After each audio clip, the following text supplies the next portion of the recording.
Hello everyone, কেমন আছেন আপনারা সবাই? আশা করি ভালো আছেন। ভিডিওটা অনেক দিন আগের করা, দেশের পরিস্থিতির কারণে ভিডিওটা দেওয়া হয়নি, তাই ভাবলাম আজকে আপনাদের সাথে শেয়ার করি। আজকে ডাঁটা দিয়ে চিংড়ি মাছ রান্না করব। অতি সাধারণ একটা রান্না। তো ডাঁটা আর কাঁঠাল বিচিগুলো একটু সিদ্ধ করে নিয়েছি।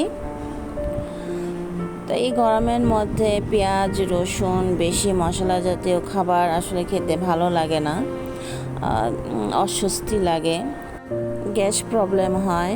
এই গরমের মধ্যে যত কম মশলা এবং হালকা খাবার খাওয়া যায় শরীরের জন্য ততই ভালো।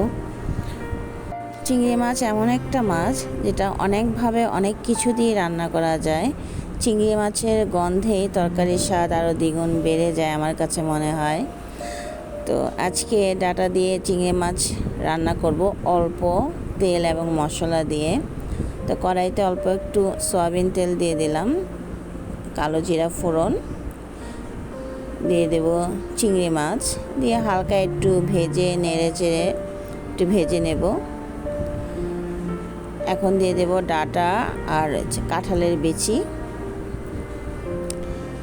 লবণ, স্বাদ মতো হলুদ,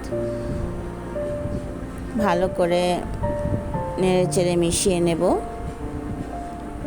কাঁঠালের বিচি আমার খুব পছন্দ।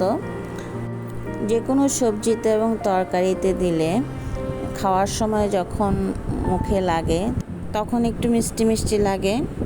কার কাছে কেমন লাগে জানি না, আমার কাছে খেতে খুব ভালো লাগে।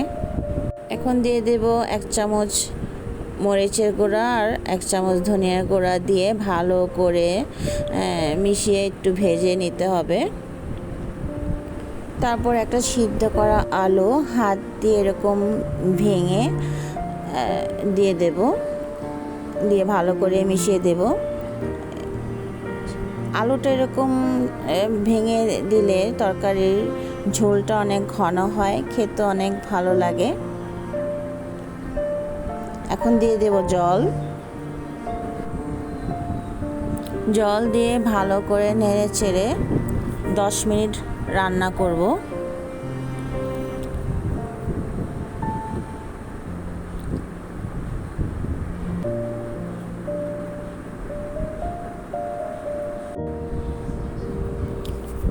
আমার রান্না হয়ে গেছে। খুবই কম তেল মশলায় রান্না খেতে খুব ভালো হয়েছে। এই গরমে পাতলা ঝোল খেতেই বেশি ভালো লাগে।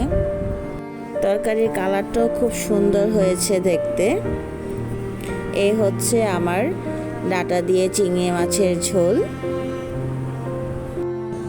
দেশের পরিস্থিতি খুব একটা ভালো নয়।